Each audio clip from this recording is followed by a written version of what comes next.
Raju.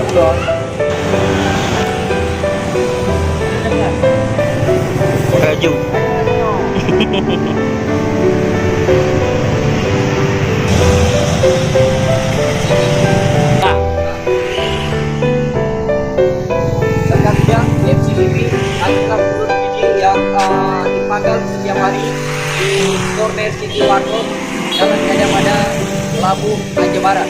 Bagi yang berminat makanan tradisional warisan Indatu yang ada di Bumi Tugu Marsal ini, silakan berkunjung di Jalan Gajah Mada di samping kantor Bupati Aceh Barat. Murah, terjangkau, harga bisa nyaman untuk buka puasa dan sangat banyak diminati.